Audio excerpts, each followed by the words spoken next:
We're here today with Andy Brodziak from Precision Hydration.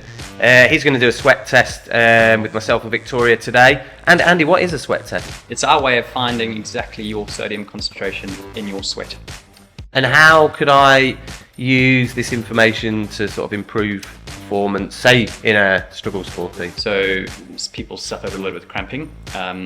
Performance drop off after a few hours because the optimal hydration levels have dropped after a period of time. Okay. So all we want to do with hydration is maintain our optimal hydration electrolyte balance throughout the day. Let's get the body ready for it beforehand. So we chat about preloading and we chat about your concentration needed in your bottles. So every time you take a drink, it's correct for you.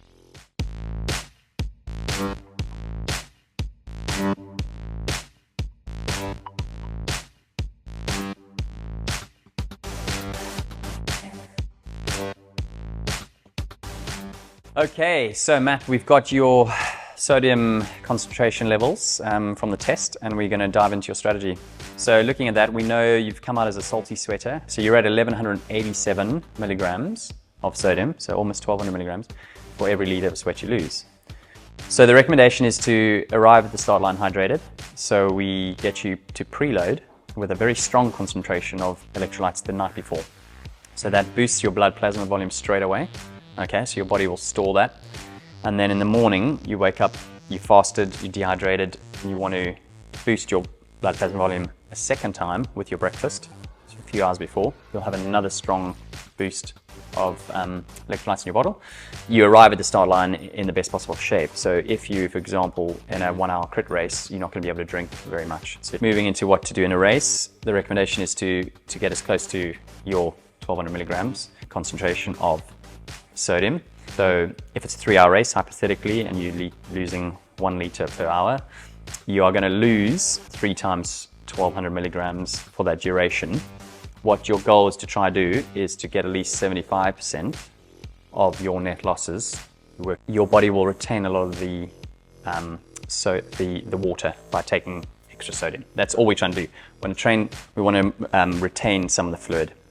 If you drink too much water, just plain water, you can create what's called a low sodium balance, and that can lead to hyponatremia, which is actually more common than you think. All right, so Victoria is quite different to young Matt. Am I not a salty sweater? You're a low salty sweater. Oh. Although she claims she sweats a lot. I do sweat a lot. Yeah, so it's a nice difference here because they both claim they sweat quite a bit, but there's almost 400 milligrams difference between the two of you. So you're at almost 800 milligrams, 798, versus the almost 1200 of Matt. You're doing more volume of hours.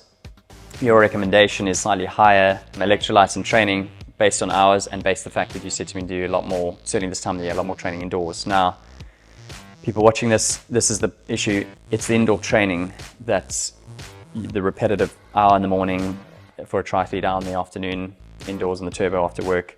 It's a constant loss of electrolytes day in, day out. So your recommendation is close to that 1,000 mark anyway in training. You'll then find your energy levels are much more balanced through the day, because what a lot of problems people say that in the afternoon they're grabbing carbohydrate-driven snacks because actually and caffeine or coffee, like teas and stuff, because they're actually in a slightly compromised hydration position. So your body's immediate to come out of that fuzz, and we've all had it, is to grab a sugar-based carbohydrate. Not about just 1 hour or 2 hours of riding, it's about your net losses over 24. And if people can understand that, your performance will just go through the roof.